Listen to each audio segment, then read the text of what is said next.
शुभ सकाळ. राम राम. शोभा काळे ब्लॉगमध्ये आपलं सगळ्यांचं मनपूर्वक स्वागत करते. मैत्रिणींनो, कशा आहेत तुम्ही? चांगले आहेत ना? चांगलं राहायलाच पाहिजे हीच मी देवाच्या चरणी प्रार्थना करते. चला बघा, आपण कसा येल बघितला, खूप छान. एवढाच येल होता मैत्रिणीनं, ते इतका मोठा झाला, इतके फुलं छान येतात. सकाळचं वातावरण बघा कसं शांत शांत. तर चला ठीक आहे, तुमचे पण सकाळी सकाळी सगळे कामधंदे आवरून झाले असतील, माझे पण झाले. मला जायचे आज लग्नाला. सकाळची हळद आहे, दुपारचं लग्न आहे. तर चला जाऊ आपण लग्नाला. तर रात्री खूप उशीर झाला होता. हातावर मेहंदी काढायची, पण मग मला मेहंदी येत नाही काढता. वैशी होती तेव्हा कसं काढून द्यायची माझ्या हातावर चांगली मेहंदी. तिचा मेहंदीचा क्लास पण झालेला होता मैत्रिणीनं. मग घेतली येडेवाकडे हातावर बडून ती बी 12-1 वाजता लक्षात आलं.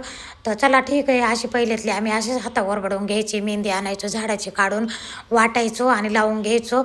कशाची मेहंदीची कोण आणि कशाचं काय आलं पहिलं मैत्रिणीनं, खेडेगावात काही भेटत नव्हतं. काय करणार मी, आधी पहिले योगा करून घेणार. योगाच्या कपडे पडलेले जरासे कपडे धुवून टाकणार तिचं होस तर, कारण तिची भांडी फडची होस तर माझं तेवढं काम होऊन जातं. तर चला ठीक आहे, पटापटा आवरू आपण. त्याच्यानंतर आपले व्हिडिओ पण एडिट करून टाकू. 2.5 तास लागले व्हिडिओ एडिट करायला, तरी व्हिडिओ एडिट झालाच नाही पूर्ण माझा परिपूर्ण. तर चला ठीक आहे, अजून काहीच आवडलं नाही, तयार व्हायचं आहे. तर ते आले घरी, आता ते पण तयार होत आहे. दीपक नंतर येईल मागून. आम्ही आता जाऊ, आता हळद आहे ना. तर चला ठीक आहे, मी आता पटकन तयार होते.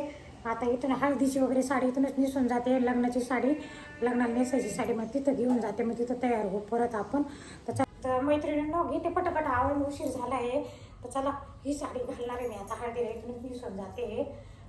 चला मैत्रिणींनो, कुठं जायचं म्हणलं का किती तयारी करावं लागते. एक दिवसासाठी का होईना, पण मग आपल्याला नीटनेटकं केलं पाहिजे, चांगलं व्यवस्थित. समोरच्याला पण बघायला पण छान वाटलं पाहिजे. तर मी अशी तयार झाले, कशी झाले सांगा. मी तयार झाले बघा, कशी झाले मला नक्की सांगा. आणि घाईमध्ये तयार झालेली आहे. अजून हाताला नेलपेड वगैरे नाही लावला, आता तिथे घ्यायला लावीन.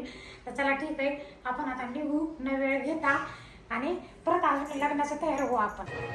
मैत्रिणींना मी आले, हळद चालू वाटते, तिकडं वाजायला लागले काहीतरी. तर चला ठीक आहे, बघू आपण आता. जेव्हा हळदीची तिथे मला उशीर झाला, या तरी येत आहे हळूहळू, पण मला असं वाटलं मलाच उशीर झाला काय की स्टोल बांधल्यामुळे सगळे केस हिचकून गेले माझे. तर चला ठीक आहे.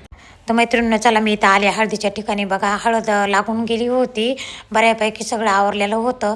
मलाच उशीर झाला. नवरी बघा किती छान दिसती, गोड. पहिल्यासारखं आता काही नाही राहिलं मैत्रिणींनो. पहिले असे एकांना हळद वगैरे लावायचे, आता तसं काही नाही.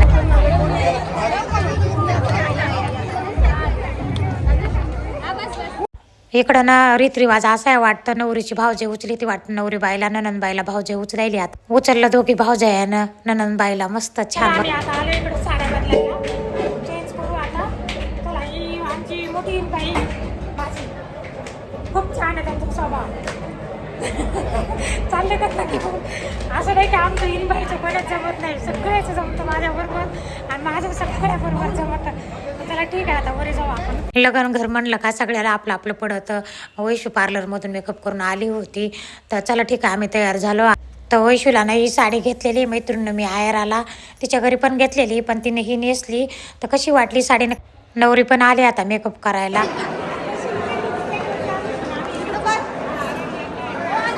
वैशू तयार होती, अजून मी झाले तयार, नवरी आली तयार व्हाय. आता चालले मी नवरदेव परण्याहून आले का बघायला. जर आले असले तर मग आता आपण तिथंच थांबवू, नसल आले तर मग जेवायला जाऊ. मैत्रीण नवरदेव अजून मिरून परण्या आलेले नाही आहे. इकडं जेवायच्या पंक्ती चालू होते, सगळे जेवत होते.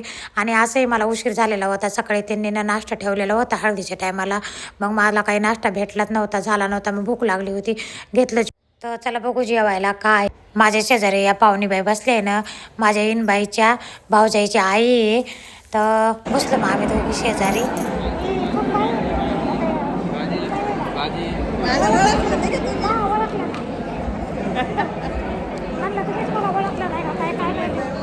तर चला ठीक आहे मैत्रिणी, हा पहिला भाग आहे हळदीचा आणि थोडासा लग्नाचा. व्हिडिओ जर आवडला तर सबस्क्राईब करा, लाईक करा, शेअर करा, कमेंट करा. भेटू आपण दुसऱ्या भागात.